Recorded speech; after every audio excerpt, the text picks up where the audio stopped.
bersama PCIC.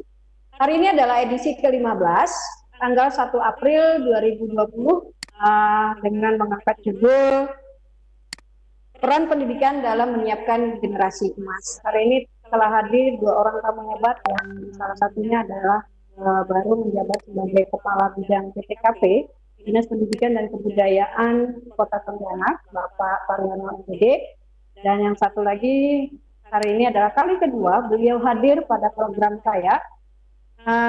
Hari ini khusus membahas tentang generasi emas yang beliau cetak di sekolah beliau. Beliau adalah seorang kepala sekolah di SMP Negeri 1 Kota Pontianak, Ibu Yuyun Yuniarti, SPD MPD. Nah, untuk lebih lanjut mungkin nanti kita berkenalan langsung kepada beliau dan Pak Pariono. Saya ucapkan selamat ya Pak dengan jabatan baru beliau. Semoga nanti Dinas Pendidikan Kota Pontianak dan guru-guru Kota Pontianak akan semakin hebat dan semakin maju dalam dunia pendidikan. Ya baik Bu Yuyun, ini udah kali kedua ya Bu ya. Rasanya asik kita bisa ngobrol bareng untuk berbagi cerita tentang pendidikan. Nah kali ini kita coba untuk bicara tentang generasi emas Bu Yuyun. Nah menurut Ibu secara hakikatnya pendidikan itu di mata seorang kepala sekolah dan pernah menjadi seorang pendidik itu seperti apa Bu? Kalau menurut saya pendidikan itu yang jelas merupakan usaha secara sadar dan juga terencana,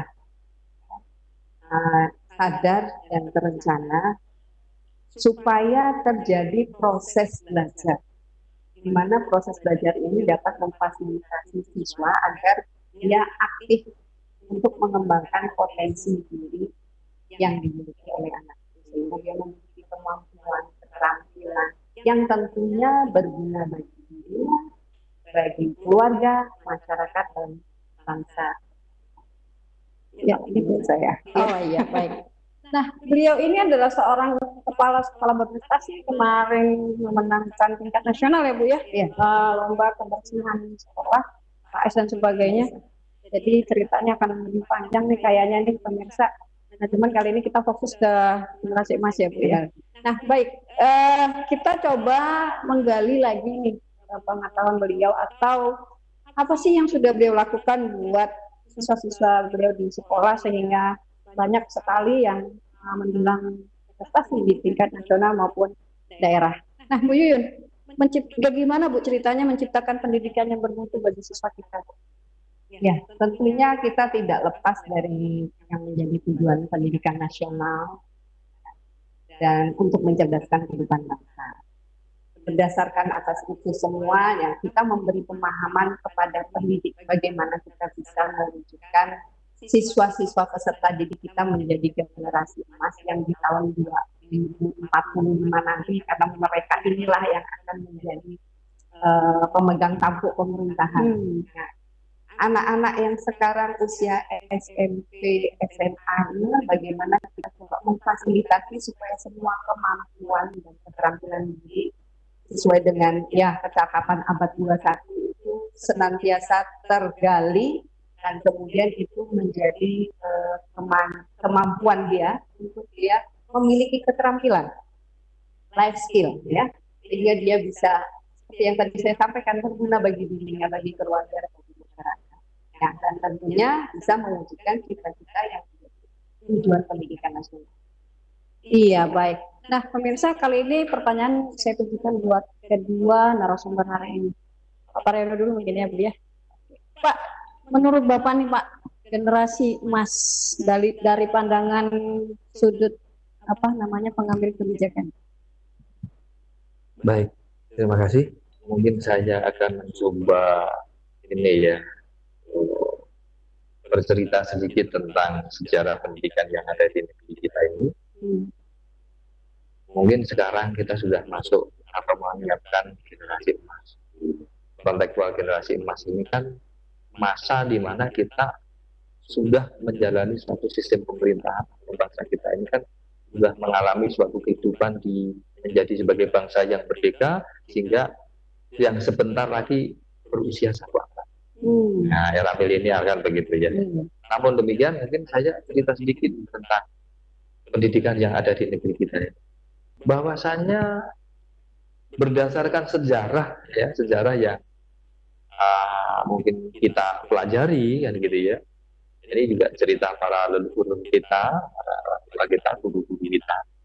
Bahwasanya kalau kita lihat di negeri Nusantara ini yang dulunya sebelum Indonesia, ini sebenarnya sudah menjadi sebuah bangsa yang luar biasa dari zaman-zaman kerajaan, kan gitu ya.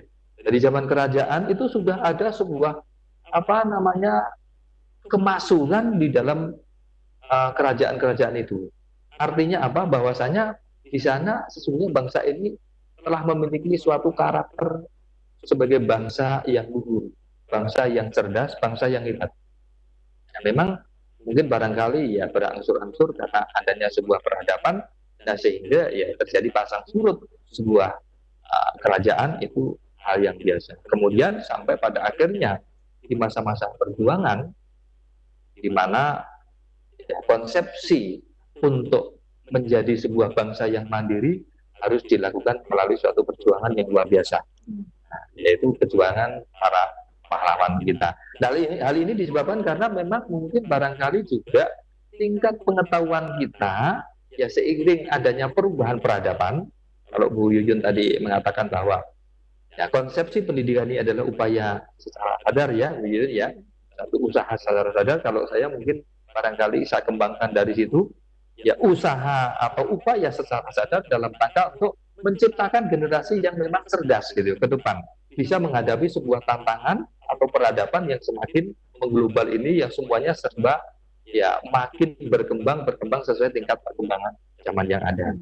Nah, karena memang ya mau tidak mau, suka tidak suka bahwa peradaban dunia makin maju, nah kita juga harus menyiapkan diri. Oleh karena itu ya konsepsi pendidikan yang ada di negeri ini sesungguhnya sudah diletakkan ya, dasar penyelenggaraan pendidikannya oleh Bapak Pendidikan kita, yaitu Bapak Kiai Haji Martono. Nah, di sana beliau sudah menetapkan bagaimana sih pendidikan yang ada di negeri kita ini dalam rangka menghadapi peradaban dunia ini. Nah, alhamdulillah ternyata setelah kita melalui suatu perjuangan yang luar biasa sehingga mencapai puncaknya di di kemerdekaan kita ya 17 Agustus tahun 1945 kita merdeka, maka dengan serta-merta kita harus mencoba menciptakan suatu nuansa, suatu kehidupan bangsa ini yang bisa menyiapkan diri, menata diri menghadapi masa-masa mendatang di mana peradaban itu makin berkembang. Artinya apa? Bahwa di sini kita harus benar-benar menciptakan generasi-generasi tidak hanya sekedar mengisi kemerdekaan seperti yang digaungkan para leluhur kita. Tolong setelah merdeka perjuangan kami ini luar biasa, sudah capek, keringat, darah keluar, maka selanjutnya hasil kemerdekaan ibaratkan gerbong sudah kita dapatkan, kita rebut, maka isilah gerbong itu dengan penumpang-penumpang, dengan berbagai hiasan-hiasan yang betul-betul membawa kemakmuran bangsa dan negara. Nah, kemudian kontekstual generasi emas yang mungkin Bu disampaikan tadi, bahwasanya ternyata kita tidak sadar bahwa masa kehidupan kita dari kemerdekaan itu sudah sekian lama, dan sebentar lagi tahun 2045 ini kita betul-betul sudah mencapai usia 1 abad tahun atau yang kita kenal dengan masa milenial. Nah, biasanya ya masa-masa yang tersebut itu kita katakan generasi atau generasi kitanya itu generasi emas.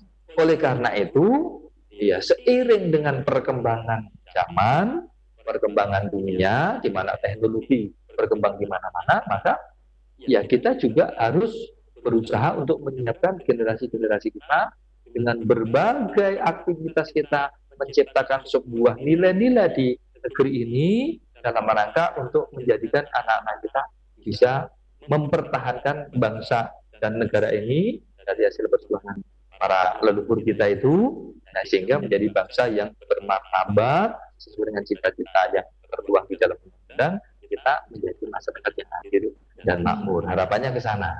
Nah, jangan lupa Indonesia ini adalah negara kaya dengan makanya disebut Nusantara ya, Nusa Antara ya, artinya berpulau-pulau. Nah, disitulah justru kesuburan atau suatu kekayaan terjadi karena memang dihadapkan suatu kondisi di mana pulau-pulau kita ini di musim-musim tertentu akan mengalami musim kemarau, musim penghujan, sehingga terjadi suatu proses alam yang menyebabkan alam kita itu sangat subur sekali. Banyak tambah, banyak hasil kekayaan hutannya dan lain sebagainya. Nah, kebetulan kita posisi Katulistiwa, gitu ya.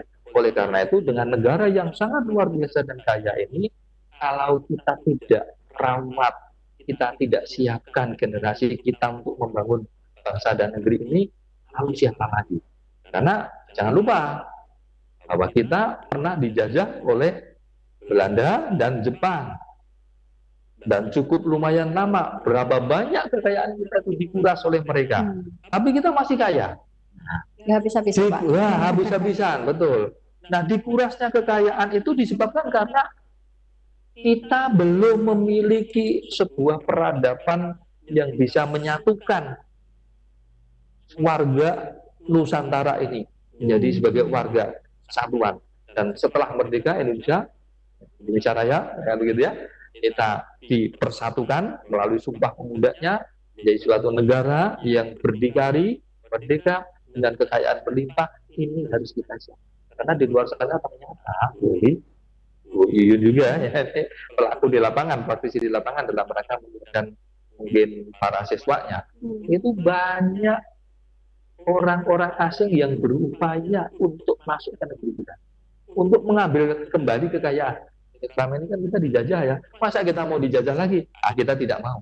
Oleh karena itu, maka pemerintah punya kebijakan di mana di era menghadapi menghadapi era milenial, maka generasi kita harus kita siapkan sebagai benar-benar emas, kan gitu ya. Tidak hanya sekedar generasi milenial. Generasi milenial itu tidak memiliki kemampuan, tidak memiliki potensi, ya, tidak kita siapkan, ya, tidak bisa kita sebut sebagai generasi emas. Emas dari mananya, wong masyarakat kita itu tidak memiliki kompetensi apa-apa. Nah, sementara perkembangan di luar sana, negara-negara asing itu dengan kemajuan tingkat tinggi, masa kita harus berada stagnan di tempat, jalan di tempat, orang lain sudah pakai pesawat terbang sendiri, misalkan, ya. Sebentar lagi mungkin setiap orang punya, bisa terbang kemana-mana pakai drone atau apa, tidak tahu ya teknologi mutakhir ke depan. Masa kita disuruh hanya pakai sepeda terus, kan tak mungkin, atau sepeda motor terus. Sepeda motor pun kita beli sama orang luar. Nah, ini kan mungkin barangkali ini yang harus kita pikirkan. Oleh karena itu, ya kami atas nama pemerintah Kota Pontianak dalam hal ini sebagai istilahnya perpanjangan pemerintah pusat untuk yang di daerah sebagai ujung tombak membuat sebuah kebijakan dalam rangka menyiapkan warga Kota Pontianak menghadapi era milenial, memang betul-betul menyiapkan generasi emas nanti, sehingga anak-anak kita memang punya potensi yang bisa kita sampaikan. Oke, baik. Kalau Bu Yuyun nih, tapi nanti dulu ya Bu ya, karena kita dulu lihat dulu yang satu ini.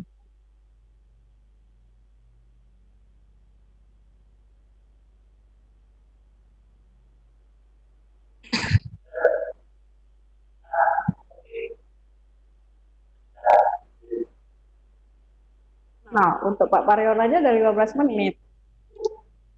Dari start awal sampai Pak Pariono tadi kan 15 menit kan? Tadi nggak terasa Pak ujung-ujung udah 1,5 jam ya Bu Yun ya?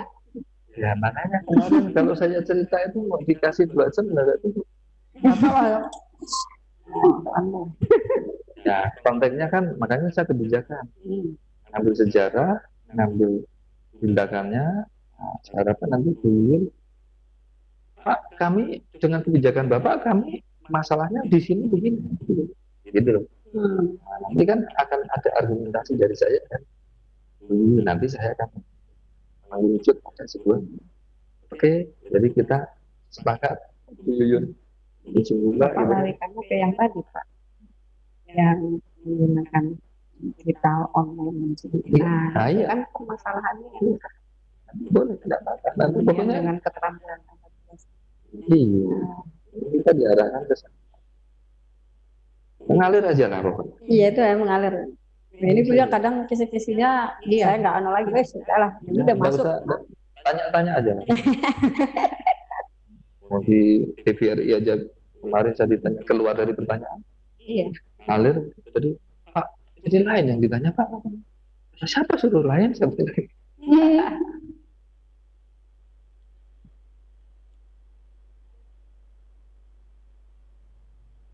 Ini tadi belum diganti. Ngalir aja nanti. Yang kira-kira kalau di bebek nggak ada itu ya masuknya. Bisa dikaitkan tuh.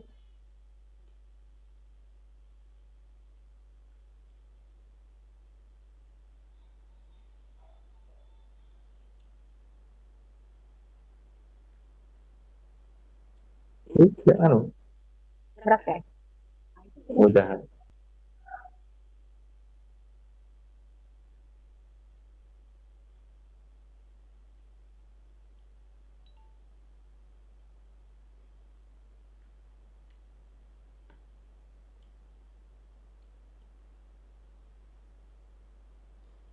Ya, balik lagi kepada saya ya, dengan Eli Yuliana di ruang studio ETV lantai 3 ICT Dinas Pendidikan Kota Pontianak, masih dengan dua narasumber yang tepat. Nah, kita masih lanjutkan yang tadi ya, Bu Yun ya, tentang generasi emas. Nah, cuman ini generasi emas jika dikaitkan dengan peran guru dalam mempersiapkan pembelajaran itu kepada peserta didik. Seperti yang saya sampaikan tadi, kan generasi emas yang nantinya bisa di tahun 2045 sampai pemerintahan RI. Ya, tentunya saat inilah kita mempersiapkan mereka untuk menjadi generasi yang tanggap terhadap perubahan seperti yang tadi disampaikan oleh Pak Pani. Bagaimana mereka dibekali dengan sebanyak keterampilan, kecakapan hidup, dan juga yang terpenting adalah bagaimana dia juga memiliki kecakapan spiritual keagamaannya. Kemudian dia juga bisa mengendalikan diri. Nah, ini penting pengendalian diri. Juga keterampilan lainnya sehingga dia bisa menjawab tantangan pada masa yang akan datang, bisa memberikan solusi yang terbaik untuk kemudian mewujudkan apa yang menjadi cita-cita negara Republik. Nah, sekarang bagaimana halnya dengan peranan guru? Tentu peranan guru ini adalah bagaimana mempersiapkan supaya peserta didik yang saat ini bisa menjadi generasi emas di masa yang akan mendatang itu. Nah, ini juga tidak terlepas seperti yang tadi disampaikan oleh Pak Paryono, yang ditekankan oleh Bapak Pendidikan kita, bahwa guru itu ing madya mangun kas, ing ngarso sing mangun Ing mangun karso, bagaimana dia di depan itu bisa menjadi tauladan. Kemudian dari dia bisa memberikan ide bagi siswa. Dia bisa menjadikan contoh dan juga dia bisa memberikan dorongan kepada siswa untuk dia bisa mengembangkan potensi dirinya sehingga keterampilan, kemampuan dan sebagainya tergali untuk bisa menjadikan generasi yang tanggap. Dan juga yang terpenting adalah tadi pengendalian diri dan kecakapan spiritual keagamaan. Ya berarti dengan kata lain Bu, sebagai administrator ya, kita kepala sekolah ini kan sebagai administrator nih, berarti memberikan kesempatan dan kebebasan kepada guru untuk meningkatkan kualitas dirinya demi masa yang akan datang yang kita arahkan ke generasi emas itu ya Bu. Jadi tidak boleh ada lagi hambatannya. Iya. Jadi tuntutan perkembangan zaman sekarang ini berubah, di mana paradigma pendidikan juga sudah bergeser, beda lagi dengan ketika dulu saya menjadi siswa. Nah, peserta didik sekarang harus dibekali dengan berbagai macam keterampilan. Nah, tentunya guru yang menjadi merancang pembelajaran itu bagaimana supaya peserta didik itu tergali kemampuannya, kemudian dia secara aktif terlibat dalam proses pembelajaran. Nah, sehingga dia memiliki kecakapan abad 21, bagaimana dia bisa berpikir kritis, bagaimana dia bisa menunjukkan kreativitasnya, dia bisa berkolaborasi dan punya keterampilan berkomunikasi. Nah, tentunya guru ya harus mampu seperti itu, bagaimana dia bisa menjadikan siswa sebagai generasi emas jika guru sendiri masih terhubung dengan paradigma pendidikan yang lama. Itu menurut saya. Oke. Nah sekarang kita mengarah ke Pak Paryono nih. Pak, kita bulan depan udah ada ini ya Pak ya, memperingati Hari Pendidikan Nasional ya, tanggal 2 Mei.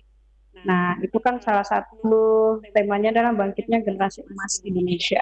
Nah jika dikaitkan dengan kesiapan kita Pak di Kota Pontianak ini ya, untuk di era 4.0 menyiapkan generasi emas dan dikaitkan dengan pendidikan karakter yang mungkin nanti pada yang masa-masa yang akan datang kita tidak tahu mundur atau maju untuk anak didik kita ya Bu ya, karena pengaruh teknologi kita juga. Nah gimana Pak menurut Bapak?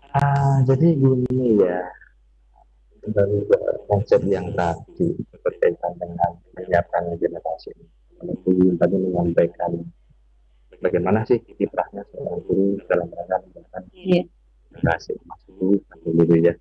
Nah kemudian kalau kami ya dari jajaran pengambil kebijakan, nah, mungkin barangkali kita juga akan selaraskan dengan kondisi warga kita, bangsa kita, masyarakat kita, di mana sebelumnya karena memang dunia ini kita punya keterbatasan dari segi prasarana, gitu ya. Bahkan dulu kekurangan prasarana, ada kebijakan seperti impres ya. Jadi karena sekolah-sekolah impres kan begitu ya. Itu kan dalam rangka untuk menyiapkan generasi kita kan begitu ya. Supaya mereka menjadi pelajar lah begitu. Hanya saja mungkin barangkali juga pada saat itu kita juga punya keterbatasan dari segi tenaga pendidik dulunya kan gitu ya. Oleh karena itu waktu itu tenaga pendidiknya akhirnya diadakan melalui program paket cepat. Misalkan lulusan SMA itu ada kursus kirap 1 tahun ya, 1 tahun, bukan PGSLB ya, tapi ada paket KPG ya dulu ya, istilahnya begitu ya, kursus 1 tahun itu langsung bisa diangkat menjadi seorang guru kan begitu ya, waktu itu kan begitu, karena memang kita keterbatasan tenaga pengajar pada saat itu kan begitu ya.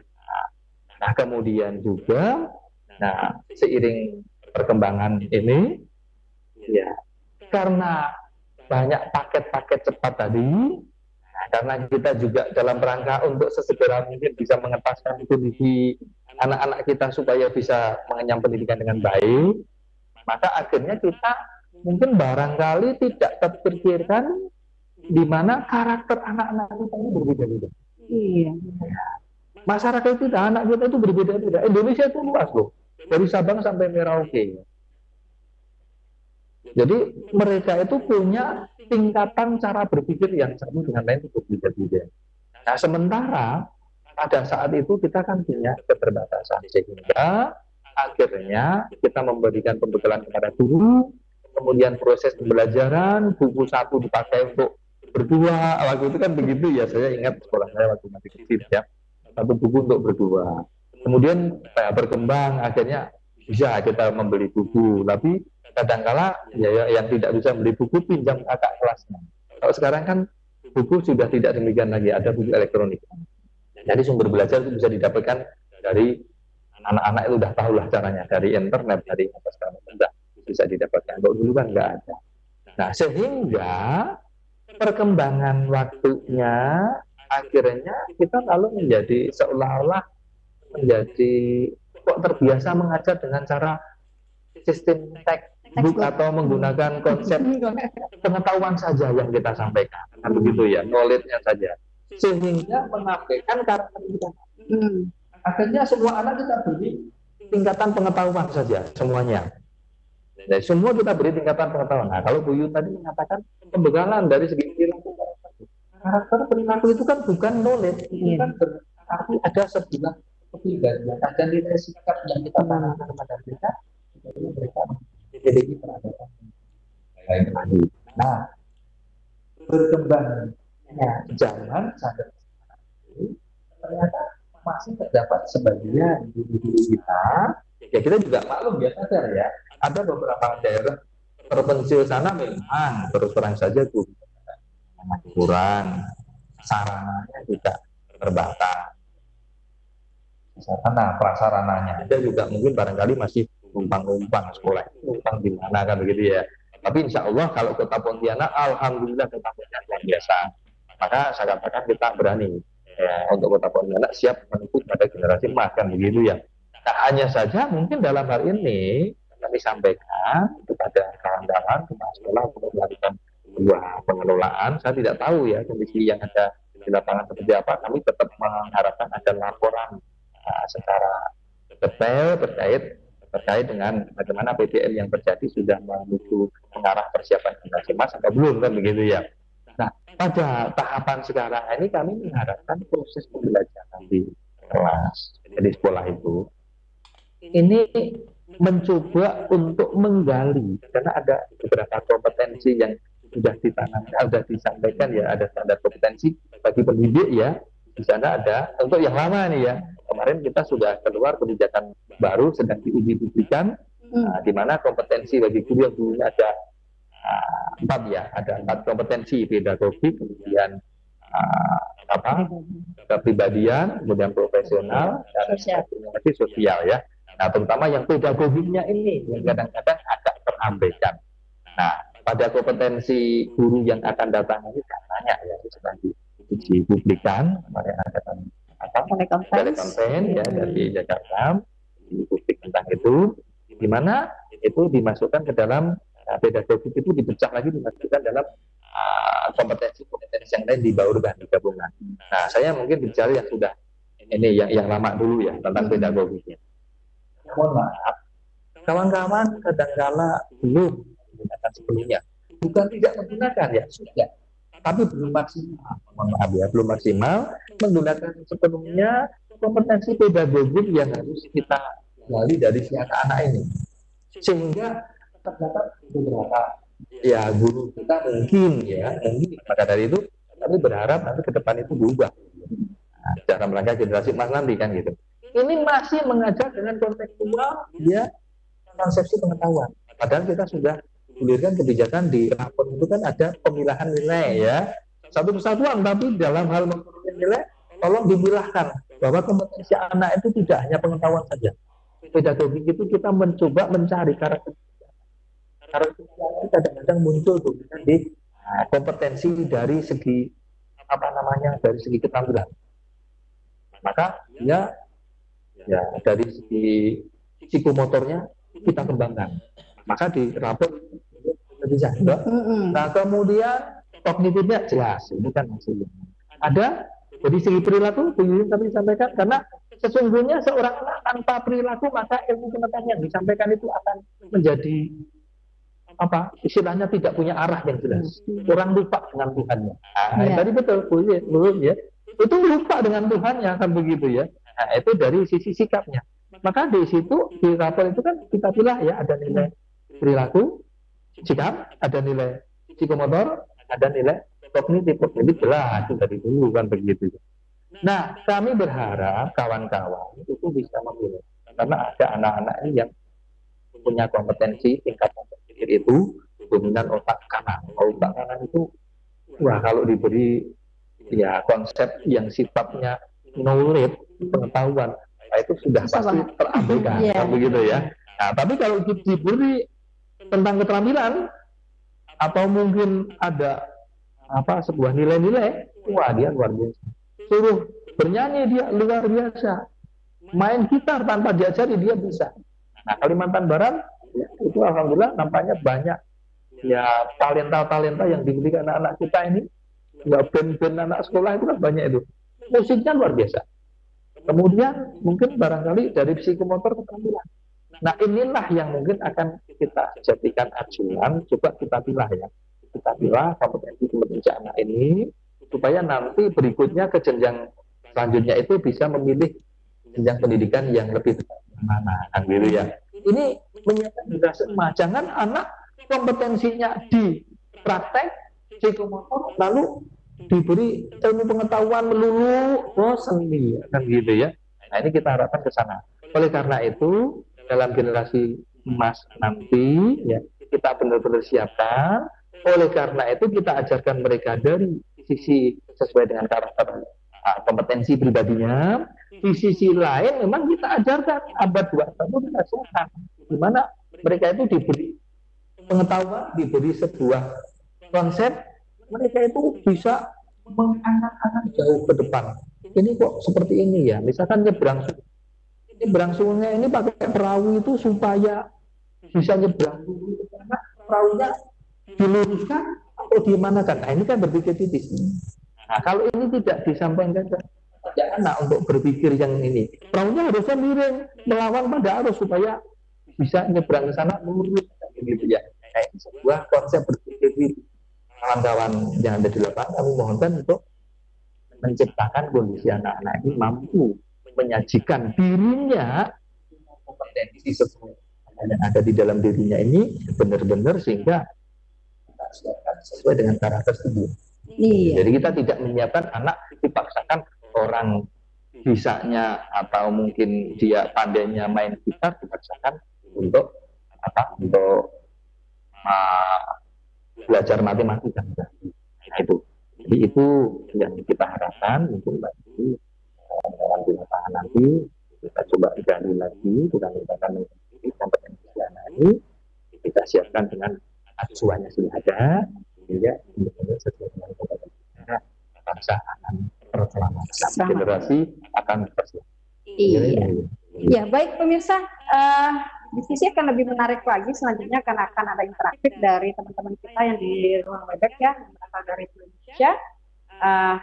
Kita kasih dulu kesempatan untuk informasi COVID-19 bagi Kalimantan Barat.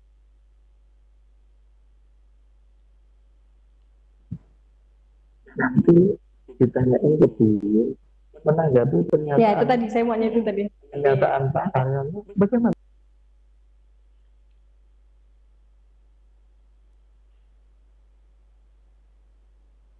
Yang ini nggak ada masuk ke Webex ya. Nggak bisa. Kalau Gus, yang ini nggak masuk. yang ini nggak bisa masuk ke Webex ya, Un. Coronanya tuh. Oh, sini ya. Iklan coronanya. Tadi kok sama saya itu. Mana? Wilayah kota. Aduh, coronanya. Lumayan. Kesehatan. Di mana? Meninggal di mana? Saya nggak jelas sih Pak, tadi lagi pas kejadian tadi nonton. Mas saya bilang jangan di sana itu harus pakai prosedur. Iya, prosedur. Sekarang semua prosedur.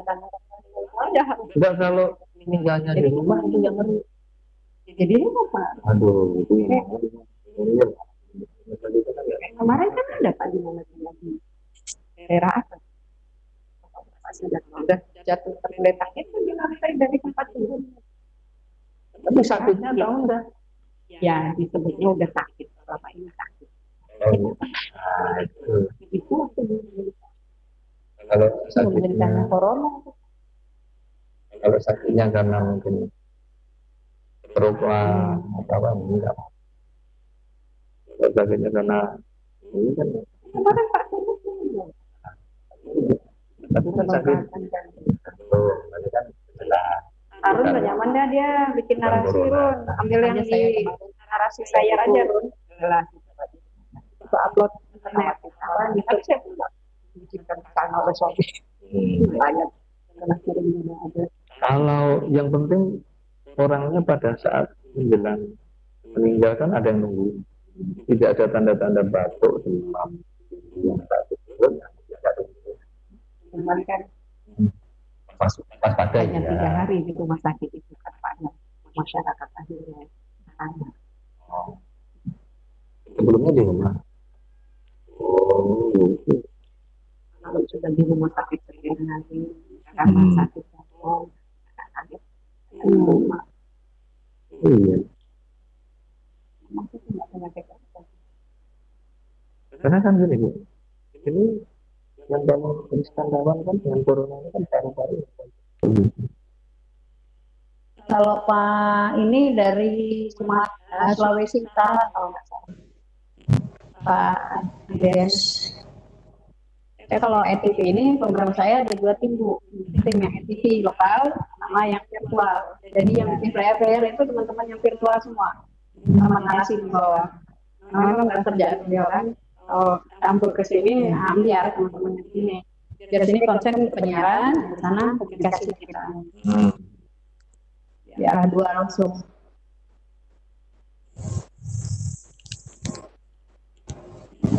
Pak Anwar. Halo, Anwar. Selamat sore. Pak Adrian, bisa dengar suara saya, Pak? Ya, Bisa, jelas sekali. Jelas. Iya.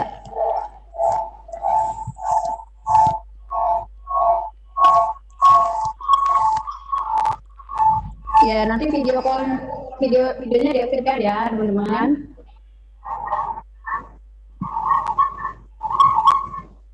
Tengah aja, nggak terlalu. Saya nanya pakai headset sih Bu kalau gini. Saya kemarin anak siswa saya yang SD kelas 6 coba cepat mereka malah. Anak-anak cepat, ada belasan orang masuk ke sini kan, terus saya kasih ke teman-teman yang virtual, coba diajarin dulu dan mereka gunakan aplikasi di sini, sementara saya kerja di sini kan. Sama Pak malam telekonferensi sama yang Telkom dulu. Kata Bu kalau ngajar kayak gitu kan, iya yang jelas siswanya yang harus buka dulu itu Zoom Astu Pak. Iya. Terus ya kalau nggak punya handphone ya sama aja. Berarti nanti kalau pertanyaan, biarkan mereka dulu, kita diem, selesai, balas, baru saya matikan. Ini Bapak atau Ibu yang balas. Nanti sama-sama ngomong, tadi feedback itu. Iya.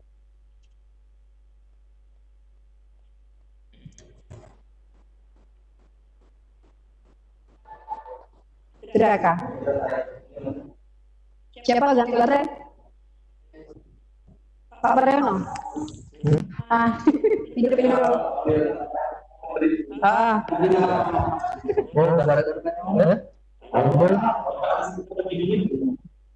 Kurangin lah kan. Bapak kan di sini langsung ngomong. Kalau saya suruh nyentil aja. Cadangan. Yang bekas-bekas jangan ditukar. Untuk baterai jam masih mampu dia. Jadi nanti saya nggak usah banyak. Nih, Nanti kalau kan bertanya ke kan ini Bapak. pertanyaan Pak. Sesi pertanyaan ke Bu Yuyun dulu sebentar kan. Habis itu sesi pertanyaan. Pokoknya itu closing deh selesai.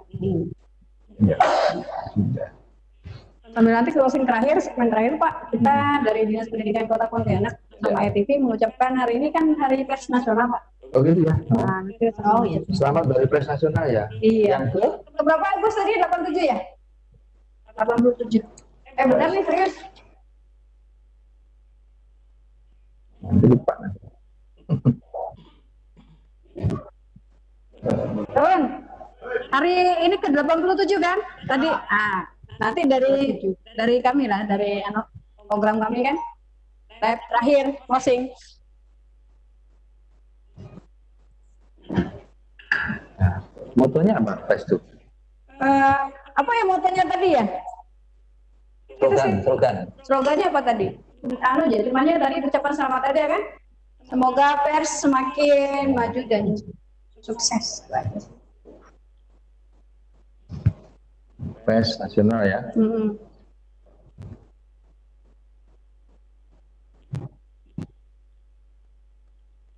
Maju dan sukses.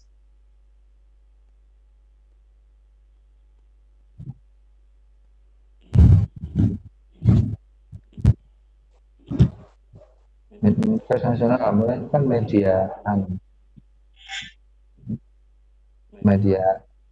penyaluran aspirasi.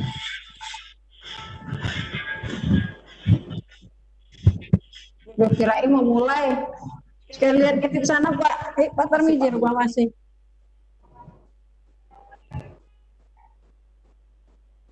Nggak masuk. Baterainya masuk. Segmen 2 ada di share.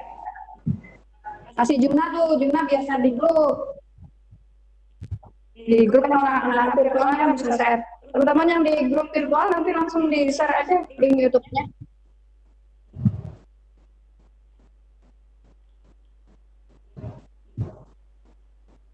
Ya, Helix-nya di atas. Helix punya kita nih Pak, aplikasinya mahal banget nih. Oh, ya. Kalau orang telekonferensi langsung gede satu TV bisa. Kalau lagi di luar kita terima line telepon kan, nah pakai Phoenix. Kebetulan cocok sama Webex deh.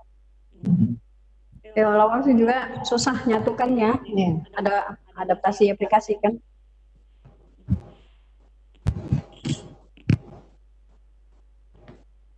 Nanti kan 3 penelpon, ini tergantung kalian aja. Pertanyaan mungkin banyak.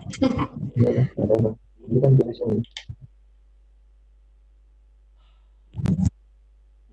Ini kayaknya nanti tambah PKP, PKC apa kayaknya. AC-nya ditambah PKN. Kemarin minta 2 PK ya. Dan kita minta, tapi nggak tahu lah. Tergantung Anggaran. ya. Kalau bisa sih enak dari sini. Ya dari sini satu nanti udah. Tergantung Karena misalkan ada TV kan. Satu di sini. kalau kita ini minta terus. Kemarin minta siapa aja minta laptop segala. Nanti kan di mau beli TV gede untuk telekonfer di sana. Ada tisu nggak di dalam tuh bapak keringetan tuh nampak nggak di TV kan? Apa ya? Ada banyak ya, ada sarung tangan. Ya, biasanya saya kesini lah. Udah. Yang punya TV edukasi nih Pak, kita punya kabar. Ya, taruh bawah ya. Nah level kita kota malah kan? Nampak kan? Bukan aja. Level Jabar kan provinsi, kita level kota. Nah, makanya saya bilang sama teman, mumpung di sini memanfaatkan sebesar-besarnya saya bilang. Dan ini kan besar nanti kan mengangkat kota Pontianak Kemarin dengan Pak Sahri kan ibunya, direkturnya. Kalau misalkan diambil alih kota, gimana? Nggak bisa kan nanti perizinan pertama itu dulu bisa lancar. Iya. Nah, kendalanya bisa. Jadi kalau diambil alih, justru nggak dicabut dari sana, karena bantuan BPT ya, BPT waktu itu ya, waktu zaman Pak Dwi saya ikut di sini. Saya kasih SMA Pak Dwi, Pak Pur, Pak Malamal udah lama. Pak Dwi tapi dia sampai ke Jakarta Bali. Ini izin bisa. Ya SMK itu kan SMK TV. Iya. Nah itu masalahnya. Begitu mau dialih profesi Pak Tanisi nggak usah diserahkan. Itu jadi tanya nggak boleh diserahkan. Makanya kayaknya RTP kalau memang kota yang mengambil tetap di MOU terus. Iya. Terus. Emang nggak masalah sih kan? Iya. Kalau di provinsi ya. Di provinsi. Sebenarnya tergantung dari dinasnya. Nah, iya. Kalau orangnya pintar, PJJ, Taman Pintar apa namanya? Kita Sertifikat, MPV, ambil. Sebenarnya ini cakupan wilayah. BPT itu. Provinsi kalau kota itu Lampung sih. Itu apa namanya? Saya itu masih provinsi. Kalau provinsi ini di sini kan nggak berkembang. Makanya di sekitar itu nggak berkembang. Makanya mereka berubah konsep. Gandeng apa masa kan? Kan beliau membawa perancangan tentang IT yang bagus beliau punya tipe CCTV. Ada yang saya dididik oleh Pak Gatot, masa narik saya. Ceritanya kemarin awal-awal saya bisa di sini, kemarin dari sini kamu langsung beliau lagi sama Pak Gatot kan kemarin minta dihidupkan kembali lah. Kalau nggak ada yang gerak, guru-gurunya nggak keren. Ya.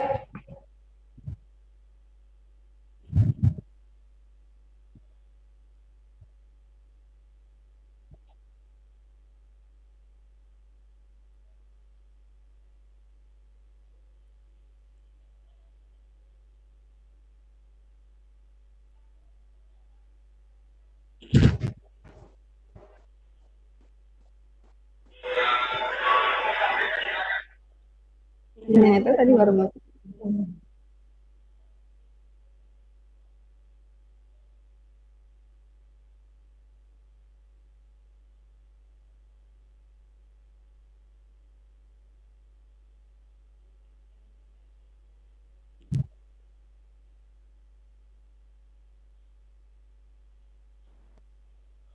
Ya, kembali lagi bersama saya, pemirsa FTV di Kota Pontianak dan teman-teman di Domestik ya, yang berada di seluruh Indonesia. Masih di lantai 3, Dinas Pendidikan dan Kebudayaan Kota Pontianak, Kawan ICT. Nah, hari ini kembali lagi kita akan membahas tentang generasi emas ya, Bu ya. Nah, difasilitasi oleh Dinas Pendidikan Kota, kita bisa melakukan streaming live bersama dengan teman-teman dari komunitas Koordinator Virtual Indonesia atau kita sebut dengan CCIC. Nah, baik Bu, menyikapi atau menanggapi Pak Pareno tadi nih, sebelum kita ke pertanyaan. Nah, dari sisi praktisi lapangan, ya, silakan ya. Untuk seperti yang tadi disampaikan oleh Pak Pareno bahwa salah satu yang harus dimiliki guru itu adalah memahami karakteristik peserta didik. Itu memang kompetensi pertama yang harus dimiliki oleh seorang guru profesional selain dari kompetensi lainnya. Nah, kenyataannya di lapangan mungkin belum mampu semua guru itu memahami karakter peserta didik. Bisa saja mereka tahu tapi tidak tahu bagaimana untuk menyajikan pembelajaran untuk anak tersebut ya. Mungkin karena ya gaya belajar anak berbeda-beda misalnya. Nah, guru harus mampu kalau anak ini dia kinestetiknya tinggi. Nggak mungkin kita beri soal yang hanya sekedar pilihan ganda, seperti dia Pak ya. Maka ya memang guru harus kreatif dalam hal ini, dalam kreatif untuk bisa kemudian dia menyajikan berbagai pembelajaran yang bisa mengganti potensi anak yang dengan karakteristik yang beraneka ragam itu. Kenyataannya di lapangan belum semua guru ya memiliki kemampuan seperti itu. Nah, bagaimana upayanya? Ya, salah satunya sekolah mengadakan kegiatan-kegiatan untuk mengembangkan kemampuan guru, atau paling tidak melalui dinas pendidikan ya Pak, ada berbagai program di mana sekolah menginginkan guru-guru untuk mengikuti kegiatan itu. Contoh yang sekarang sedang banyak dilaksanakan adalah untuk menyusun soal host. Ya. Nah, ini juga perlu keterampilan bagaimana guru bisa membuat soal yang bukan sekedar C1, C2, C3 dan selanjutnya, tapi dia harus bisa untuk menjadikan anak yang kritis, kreatif, mampu berkolaborasi dan juga komunikatif yang kita sebut dengan kecakapan abad 21. Nah, ya, mungkin berbagai banyak kebijakan dari dinas pemerintah atau dinas pendidikan atau pemerintah Kota Pontianak bagaimana meningkatkan kemampuan guru ini. Karena ya tidak semua guru seperti tadi saya sampaikan punya kemampuan yang sama. Tidak semua guru punya kreativitas yang sama. Ya. Nah, perlu ada upaya. Tadi yang sekarang sekolah sudah melakukan berbagai upayanya ya seperti tadi. Ada guru yang sama halnya dengan siswa, ada yang mampu cepat. Ada yang perlu waktu lama untuk dia menguasai itu. Nah, ini kendalanya. Tapi kami tahu, karena kami sadar bahwa itu tuntutan aja. Karena ya perkembangan zaman seperti ini sekarang ya, bagaimana guru harus melek dengan teknologi. Dan tidak bisa dipungkiri bahwa masih ada guru yang kalau sudah kita katakan ini harus sudah antipati dulu dengan kata itu. Tapi begitu sudah dikenalkan guru, ternyata gampang ya. Ternyata dengan begini enak, kita udah langsung bisa tahu nilai anak. Nah, contoh, mengoreksi jawaban. Kalau dulu sukanya kan manual ya. Jadi misalnya pilihan ganda. Nah, saya katakan ke sekolah, coba kita mengoreksi itu dengan menggunakan aplikasi Excel. Nanti di situ kita udah langsung tahu menganalisis soal dan sebagainya. Nah, ada kawan-kawan yang beranggapan sulit dan sebagainya. Tapi ketika itu sudah dilaksanakan, akhirnya sekarang jadi tahu ya ini tingkat kesulitan soal mana yang bisa digunakan, soal yang mana yang harus diperbaiki. Nah, itulah kemudahan yang diberikan oleh teknologi. Yang saya katakan dengan kelamaan ya akhirnya semua memiliki kemampuan yang sama. Perlu waktu dalam hal ini dan juga ya perlu apa ya, kawan itu juga harus punya greget. Kalau menurut saya harus punya greget, dan tentunya tantangan yang diberikan oleh dinas, oleh kepala sekolah dalam hal ini ya memang harus dijawab oleh guru gitu ya, supaya kita tidak tertinggal dan kita bisa mewujudkan peserta didik yang menjadi generasi emas di masa mendatang. Harus ada stimulus Pak dari dinas pendidikan ini. Kepada guru yang memiliki kreativitas tinggi ya, ya. Jadi memacu semangat teman-teman. Mungkin begini ya Bu Eli dan Bu Yuyun ya, saya mau menyarankan saja begitu ya, menyikapi kondisi keragaman anak-anak ya kan begitu ya. Kita juga paham gitu ya, sadar kalau terus terang aja memang keadaan guru kita, jumlah guru kita itu terang aja ya kan gitu ya. Terkadang untuk SD yang itu dalaman itu aja mengajar di satu sekolah SD itu aja yang harusnya ada paling tidak 6 guru, hanya ada beberapa guru saja. Nah itu memang sulit ya. Kemudian di Kota Pontianak sendiri juga memang kita sadar ada kekurangan beberapa guru, tapi kita coba upayakan dengan beberapa strategi yang kita mintakan satuan pendidikan untuk mengupayakan. Nah kemudian begini, menyikapi anak-anak yang demikian dalam rangka supaya mereka itu bisa mengcover kompetensi anak sesuai karakteristik tadi. Ada beberapa pendekatan. Kemudian dari dulunya itu sebenarnya sudah mengenai metode, kemudian strategi dan model atau pendekatan mengajar itu kan sebenarnya dari itu sudah pernah ya disampaikan. Nah kami mengharapkan begini, karena juga setiap pendidikan tidak semuanya, termasuk sekolah yang kita nggak pikir itu kekurangan sarana ya, yang gitu ya. Tetapi yang namanya media belajar itu tidak harus media yang sifatnya canggih kan begitu ya, IT atau apa tidak. Kemudian ada mata pelajaran tertentu yang memang pendekatan mengajarnya satu waktu dibawa misalkan ke lapangan, kita bawa ke di alam yang hijau kan begitu. Ada pembelajaran biologi misalkan, atau mungkin matematika mengenai menghitung ketinggian sebuah bangunan dengan menggunakan sudut pandang dan sebagainya misalkan begitu. Jadi anak yang memang knowledge-nya tinggi, tingkat pengetahuannya atau kompetensinya otak kiri ya memang kemampuan pengetahuannya tinggi, mungkin secara teori diberi bisa. Bagi anak yang mungkin latar belakang mungkin keterampilan yang lebih dominan, maka dibawa ke sana untuk sambil bergerak tangannya sambil mengukur jarak jauh. Nah, mungkin itu akan membawa suatu kondisi daya serap anak yang menjadi lebih baik. Mungkin itu di antaranya. Ada beberapa cara yang mungkin ini yang kami harapkan kepada kawan-kawan, bahwasanya memang ada beberapa model-model yang harus juga kita sajikan. Model itu tidak harus mengacu pada model pembelajaran yang disampaikan sesuai dengan teori-teori seperti IPSO dan lain sebagainya itu ya tidak harus ya. Bisa, negeri kita ini kita orang itu semua kok. Dari zaman kerajaan kok. Orang tidak bisa membuat keris, orang Indonesia bisa membuat keris dengan begitu dan cantik. Itu kalau tidak punya ahli keterampilan tinggi nggak bisa. Nah inilah cikal bakal bangsa ini, nenek moyang kita ini orang pintar, orang hebat, maka kedepannya kita ciptakan generasi kita jangan terbias oleh pengetahuan luar negeri saja, tapi kita coba gali kompetensi nenek moyang kita ini ternyata sebagai cikal bakal terakhirnya generasi kita menjadi orang yang hebat. Orang Indonesia orang hebat, gitu ya. Itu yang perlu kita sadari bahwa kita ini orang hebat. Itu saya kira ya, gitu. Ada di Lumpendek. Jika ingin mengajukan pertanyaan kepada kami di studio, bisa mengaktifkan videonya yang ada di Lumpendek untuk berinteraksi dengan Karina sebagai kadis Dinas Pendidikan dari Kota Pontianak dan seorang kepala sekolah yang berprestasi di Kota Pontianak. Ya, baik, silakan teman-teman.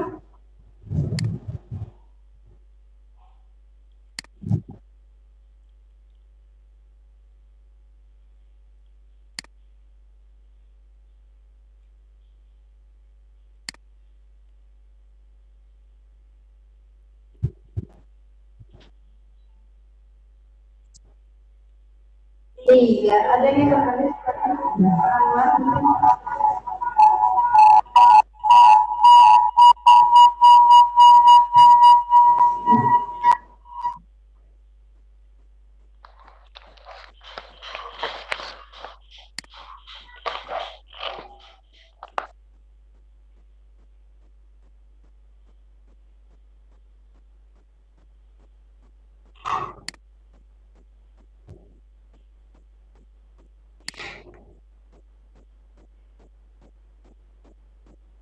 Dia lagi terkoneksi ya dengan salah seorang guru yang ada di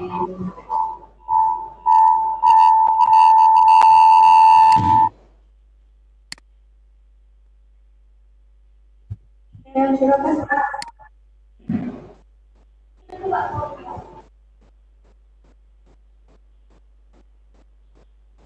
Itu videonya diaktifkan dulu Pak.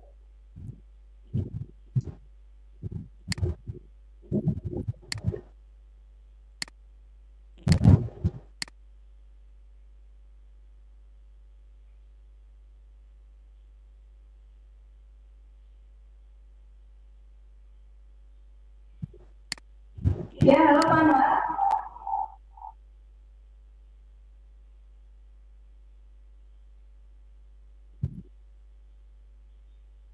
Ada sudah terkoneksi. Silakan Pak.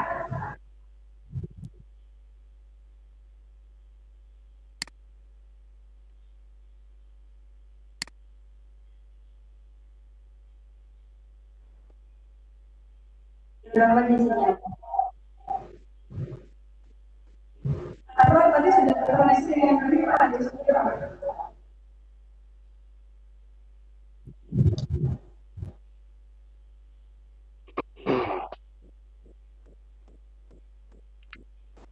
Halo, selamat sore. Bisa mendengar suara saya? Ya, selamat sore. Dari studio terdengar dari sini kurang jelas gitu. Mungkin sinyal di sini. Ya, silakan Mbak. Selamat sore Pak Aryono dan Bu Yuyun ya. Saya S. Anwar dari Gresik, Jawa Timur, Pak. Mau pada Bu Yuyun juga Assalamualaikum. Di sini saya mau menanyakan tentang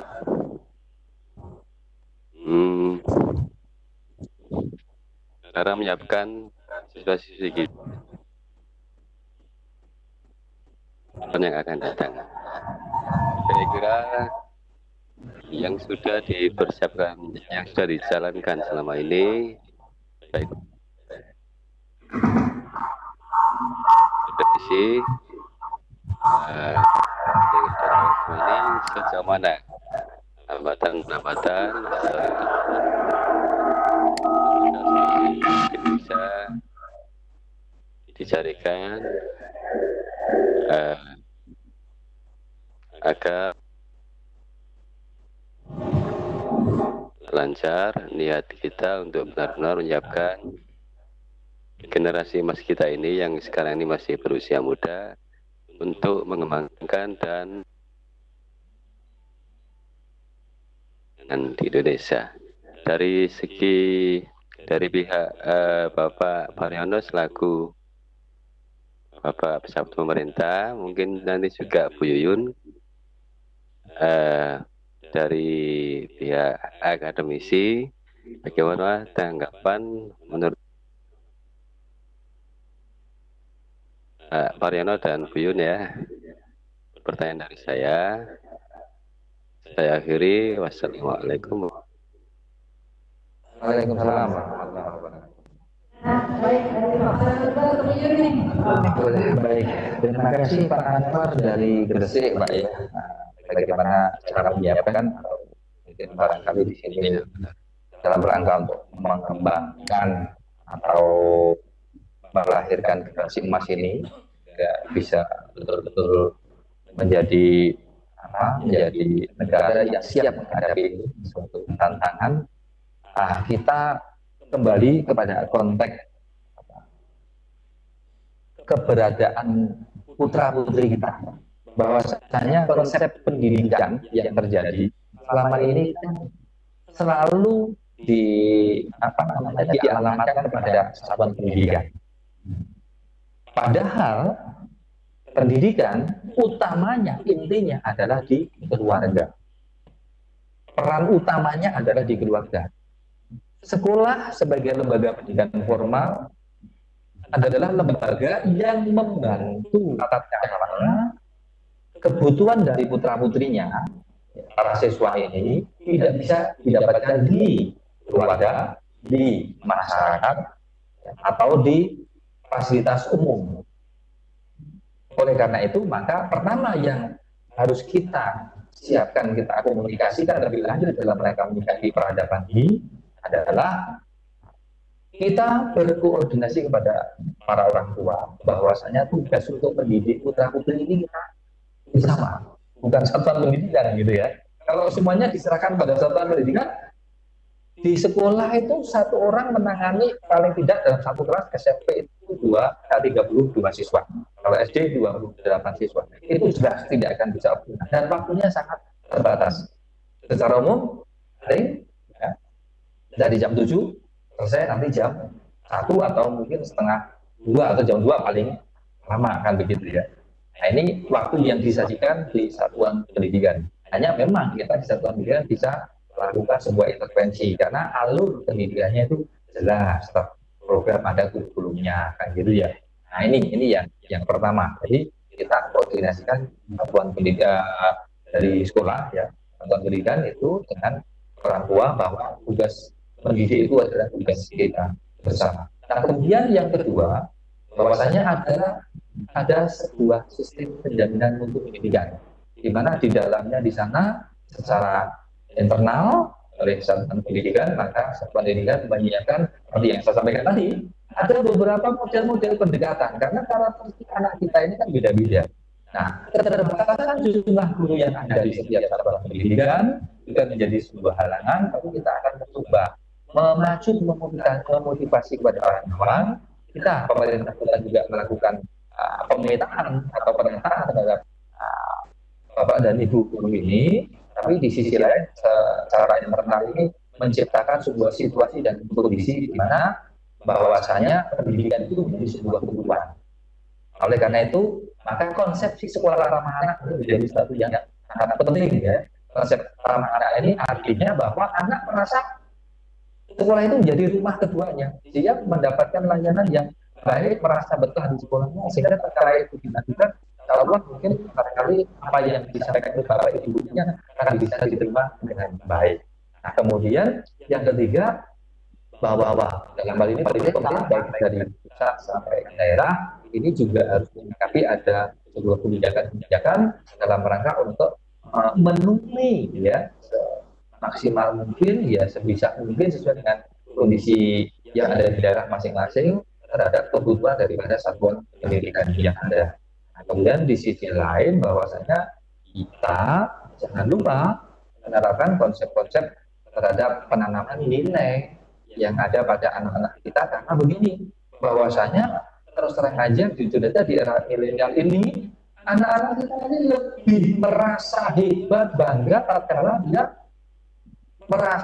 dia itu mengikuti budaya orang lain terutama luar negeri lah gitu. Nah, jadi mereka menyanyikan lagu barat itu merasa hebat. Tapi tatkala mereka disuguhkan sebuah nyanyian lagu misalkan Melayu ya kalau di Jawa ada lagu-lagu tentang Jawa kan begitu ya atau Sunda ada juga kan gitu atau di Maluku ini bahkan lagu-lagu daerah itu kebanyakan anak-anak kita banyak yang abeng. Nah ini yang menjadi sesuatu ya mungkin barangkali perlu perhatian bagi kita semuanya. Itu kenapa saya sampaikan itu menjadi penting untuk supaya melahirkan kembali, mewujudkan kembali nilai-nilai yang ada itu yang kita masih kurang. Jangan menjadikan suatu budaya orang lain itu seolah-olah hebat kalau tidak luar negeri tidak hebat. Padahal kita punya nilai yang jauh lebih hebat daripada nilai-nilai yang dimiliki oleh orang lain. Nah, ini yang kami katakan. Kemudian dalam hal ini SPME hasil penjualan mutu secara eksternalnya ini menjadi kunci juga dalam rangka untuk penyelenggaraan pendidikan sesuai dengan standar nasional pendidikan yang ada. Meskipun dalam era sekarang ini di masa-masa seperti Jakarta ini kita sedang dilanda oleh musibah virus corona, tapi tidak menutup kemungkinan, tidak menutup diri untuk bisa mengembangkan proses peningkatan itu. Misalkan, ya, di mana sekarang ini kan sudah menggeser revolusi industri 4.0, di mana internet ya itu menjadi satu kebutuhan atau suatu cara ya untuk bisa menyampaikan sebuah konsep, sebuah pengetahuan sehingga anak merasa mendapatkan. Dan ini ada anak-anak punya sebenarnya punya medianya kan begitu. Dan alhamdulillah Kota Pontianak kita sudah mencoba memulai. Kalau ada daerah-daerah lain yang mungkin belum, artinya marilah kita bersama-sama. Ya kita harus ada yang memulai dulu, insya Allah. Ya paling tidak ada yang mengawali menciptakan generasi sehingga generasi ke depan itu tidak putus gitu ya. Ada yang melanggengkan gitu ya para kaum tua kita. Saya kira mungkin gambaran garis besar itu, silakan boleh menambahkan. Si satuan pendidikan mungkin ada gambaran sendiri. Ya, menambahkan apa yang disampaikan oleh Bapak tadi bahwa memang bagaimana kita menggunakan supaya peserta didik kita nantinya menjadi generasi. Yang jelas sekolah harus memfasilitasi bagaimana siswa bisa memiliki kebebasan untuk dia beraktivitas mengeksplorasi diri. Ya.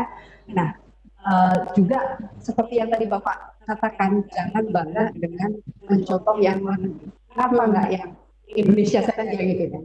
Nah, maka kami di sekolah itu mencoba untuk melakukan apa yang tadi menjadi kebijakan. Misalnya pendidikan bukan tugas utama sekolah saja, tapi bagaimana kita berkomunikasi kepada orang tua supaya ya merasa bahwa kita harus bekerja bersama untuk mewujudkan anak kita sebagai generasi. Nah, di sekolah kami mencoba mengembangkan grup-grup paguyuban kelas, ya. Kemudian kita berkomunikasi melalui WA, WhatsApp.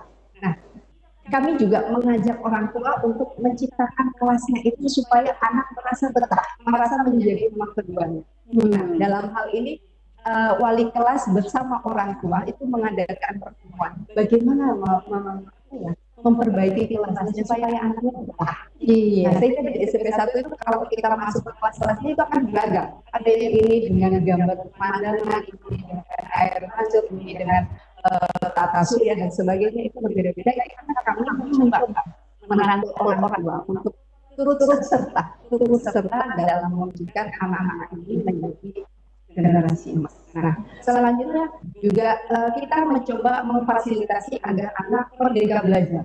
Ya, misalnya memanfaatkan fasilitas yang ada di sekolah, tidak harus belajar di dalam ruang kelas. Nah, sekarang udah nggak ada matematika belajar di halaman. Ya, guru bahasa Inggris belajar di hal sekolah, di aula dan sebagainya. Mereka sambil berlari menempel ini dan itu sebagainya ya. Nah, kemudian juga kita menggunakan sarana fasilitas yang sudah dibantu oleh pemerintah Kota Pontianak melalui pendidikan, yaitu dengan komputer yang alhamdulillah jumlahnya semakin meningkat. Nah, itu kita juga gunakan untuk belajar dengan siswa. Dan ulangan harian itu mereka sudah banyak yang menggunakan smartphone atau Android-nya gitu.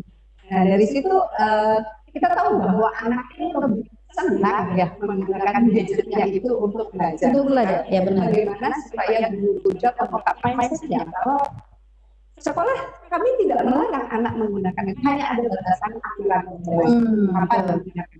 Nah, tentunya kreativitas guru dalam hal ini yang juga kita minta supaya guru juga pandai menggunakan alat itu semuanya. Ada yang kami yang menggunakan Edmodo, ada Google Classroom, ada Zoom dan sebagainya. Tergantung pada kreativitas guru. Nah, dengan sekolah mencoba memfasilitasi itu, anak merasa diakui keberadaannya. Anak merasa saya punya kesempatan untuk mengembangkan diri. Nah, belum lagi dalam ekstrakurikuler. Di SMP 1 itu luar biasa. Kadang kalau saya keluar dari sekolah pukul 4 lewat itu anak-anak belum pulang, tapi yang ditunggu adalah ekskul. Dia mengembangkan segala potensinya mengikuti kegiatan ini dan sebagainya. Nah, ketika sekolah memfasilitasi apa yang bisa memunculkan kreativitasnya tanpa disengaja, nilai akademiknya akan meningkat dan itu kami alami. Nah, sekarang bagaimana juga sekolah supaya yang disampaikan oleh Pak Mariono tadi menjadi sekolah ramah anak. Maka kita mencoba mengadakan berbagai kegiatan yang sekiranya anak kita fasilitasi untuk dia mengembangkan kemampuannya. Ada lomba balas pantun supaya nggak hilang tradisinya tadi. Ada menari. Kemudian kita coba ketika dia ulang ujian praktek menari, kita coba tampilkan mereka, menciptakan sebuah gerakan, kombinasikan dengan gerakan yang terkini. Kemudian saya juga mengatakan kepada guru-guru, boleh kita menggunakan bahasa Inggris, tapi tolong yang utamanya harus bahasa Inggris. Maka ketika pelabelan ruangan dan sebagainya, ya kita tetap juga menggunakan bahasa Indonesia, lalu di bawahnya ada bahasa Inggrisnya. Kenapa? Supaya anak itu kita tekankan bahasa Indonesia dulu baik. Ketika di kelas juga demikian. Mereka berdiskusi, saya sering tekankan kepada guru-guru, perhatikan tata cara mereka menyampaikan pendapatnya. Tidak lagi menggunakan bahasa rumahnya atau bahasa daerahnya di kelas, karena di kelas inilah tempat kita mengajarkan bahasa Indonesia yang baik dan benar. Nah, itu supaya memunculkan dia cinta terhadap Indonesia, karena mau bagaimanapun mereka inilah yang akan melestarikan budaya Indonesia untuk ke depannya. Apabila ini dimiliki oleh semuanya dan semua bekerja bersama, saya yakin bisa menjadikan generasi emas di masa yang akan datang. Iya, itu sangat menarik ya penjelasan beliau-beliau ya. Gimana Pak Anwar dari Gresik, SMP berapa ya Pak? Guru SMP nih Pak kayaknya. SMKN 1 Direjo, Gresik, Jawa Timur. Ya, penjelasannya Bu Yuyun ya, lengkap dan bagus sekali. Semoga sukses pendidikan di Kalimantan Barat, terutama di Pontianak Pak ya. Saya cukupkan demikian Pak ya. Terima kasih saya ucapkan. Wassalamualaikum warahmatullahi wabarakatuh. Waalaikumsalam warahmatullahi wabarakatuh. Iya. Nah, ketika kita bicara tentang tadi ya Bu ya, generasi emas 4.0 dan kita tidak tahu 10 tahun, 20 tahun yang akan datang, karena nggak usah 20-an lah, 3, 4, 5 tahun yang akan datang lah ya. Pak, nanti nih kalau bisa nih Pak, mungkin hanya sekedar saran. Selama ini kan kita guru masih takut Bu untuk mengajak siswa menggunakan Android mereka, padahal siswa pengen banget ya. Bu, boleh bawa HP enggak? Biasa gitu. Jadi gurunya kan terpikirkan, wah ini nanti aturannya gimana, boleh atau enggak dari kepala sekolah dan sebagainya. Apakah nanti Dinas Pendidikan Kota Pontianak ini memberikan suatu pengumuman kepada semua sekolah yang ada, baik tingkat dasar ya, terutama dasar ya Pak, karena kebutuhan tadi apalagi kelas 6, kalau kelas 6 mau cari darah besar kecil, kalau hanya guru menjelaskan dengan gambar kan nggak asik. Kalau lihat YouTube dia tahu, oh ini lari ke ini lari ke ini. Nah itu gimana Pak? Mungkin dari Dinas Pendidikan ada solusi untuk itu. Ya, baik, jadi gini, dari Dinas Pendidikan dari dulu juga tidak pernah membuat sebuah ketentuan aturan pelarangan penggunaan media ya. Bahkan justru dengan bergulirnya kebijakan nasional di mana kita menuju industri 4.0, di mana internet menjadi sebuah sarana untuk meningkatkan mutu pembelajaran, maka kita tetap mengharapkan kepada satuan pendidikan manfaatkan media yang ada. Apabila media yang ada itu bisa digunakan sesuai atau mungkin barangkali dalam hal ini ya kita menyesuaikan dengan keberadaan kondisi si anak-anak ini. Tatkala dia memiliki media-media yang memungkinkan bisa dibeli sendiri, ya saya rasa mungkin nggak ada salahnya. Yang jelas bahwa kita saja memfasilitasi pengadaan sebuah komputer ya. Komputer itu dalam rangka mungkin untuk pembelajaran klasikal yang sifatnya umum, karena itu menjadi inventaris pemerintah gitu ya, melalui satuan pendidikan kan gitu. Tapi dalam hal untuk kepemilikan, tatkala anak-anak punya laptop pun ya itu kita anjurkan, kita tidak masalah. Bahkan pada saat kita laksanakan ujian nasional berbasis komputer itu, satuan pendidikan kita mintakan untuk meminjam laptop anak-anak kan begitu ya. Kemudian tatkala nanti dikembangkan Android itu bisa dipakai, ada pendidikan anak-anak mungkin secara umum memiliki semuanya bisa dilakukan, ya kenapa tidak kan begitu ya. Apalagi pembelajaran sekarang dengan adanya virus corona ini kan kita mintakan untuk pembelajaran daring di rumah kan gitu. Tadi Bu Yun ternyata sudah mengawali melalui paguyuban orang tua itu disampaikan, dan ternyata begitu pentingnya media ini untuk peningkatan mutuannya. Nah ini kita garis bawahinya, mohon mungkin barangkali penggunaan media yang dimiliki anak-anak ini, mungkin satuan pendidikan dan apalagi guru-guru yang ada di kelasnya untuk mengarahkan penggunaannya. Maka dari itu tadi saya katakan orang tua model komunikasi penting. Karena pendidikan utamanya di orang tua. Orang tua kita beritahu bapak, ibu, orang tua tolong fasilitasi anak, tapi penggunaannya tolong sesuai dengan ya aturan-aturan yang ada untuk proses pembelajaran. Akses yang lain boleh, tapi kan akses yang betul, yang tidak melanggar. Nah itu, ini kalau konsepsi berkaitan dengan ini, dengan media yang ada ini, penggunaan gadget dan lain sebagainya, jadi saya rasa mungkin pemerintah kota tidak pernah memberikan larangan ya, hanya kita silahkan manfaatkan, tapi dengan ketentuan tolong penggunaannya diatur, diawasi, dikontrol. Yang terpenting itu, kalau lepas kontrol ya memang bahaya, kan begitu ya. Itu. Nah kemudian dalam hal lain, dalam rangka generasi emas, saya membuat suatu definisi tersendiri. Generasi emas ini sebenarnya apa sih? Karena milenial ini konsepsinya di dunia pendidikan itu adalah menyiapkan sumber daya manusia bisa mengikuti atau menjalankan sebuah peradaban yang nantinya digunakan untuk mempertahankan negara Kesatuan Republik Indonesia. Intinya ke sana. Ya kalau soal cerdas dan tidak cerdasnya, setiap orang itu kecerdasannya letaknya beda-beda.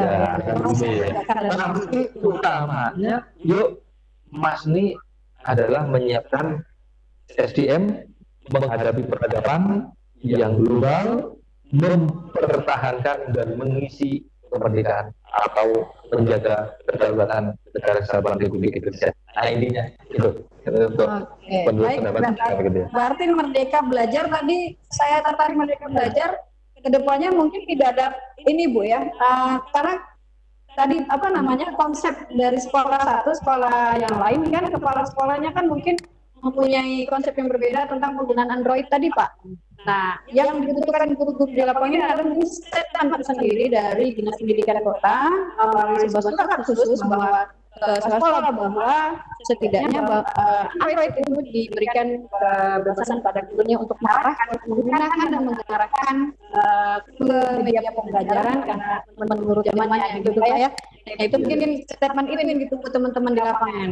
Nah, karena kita sendiri takut kalau memang itu akan kita sendiri yang misalnya nih saya bawa nih anak saya ini pakai Android, kita hari ini belajar tentang IPA, tata surya ini loh gini karena secara gambar kan mereka hanya melihat hitam dan putih, tapi kalau lihat Android dia tahu bulan bentuknya begini, Saturnus begini, Uranus begini.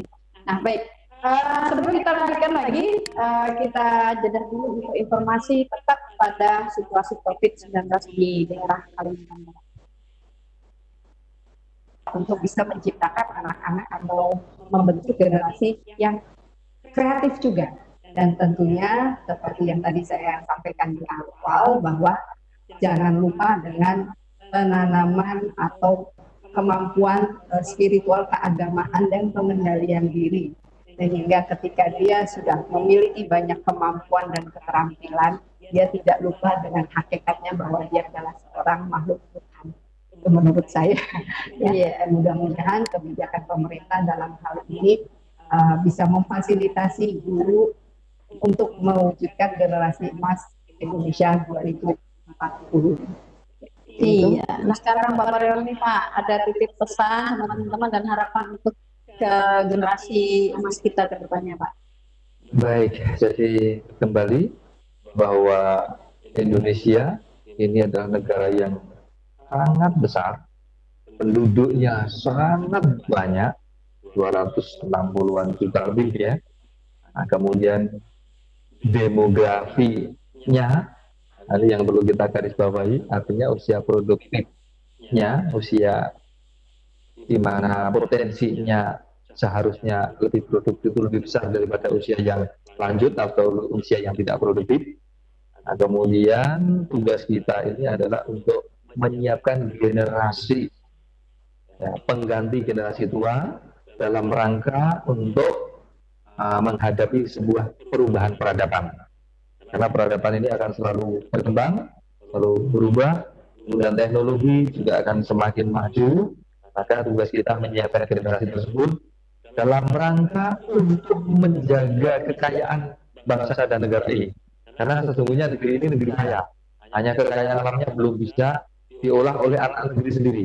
Oleh karena itu tugas kita menjadi negara yang besar, yang masyhur di usia yang 100 tahun nanti, maka generasinya adalah harus generasi yang bisa menghadapi berbagai tantangan.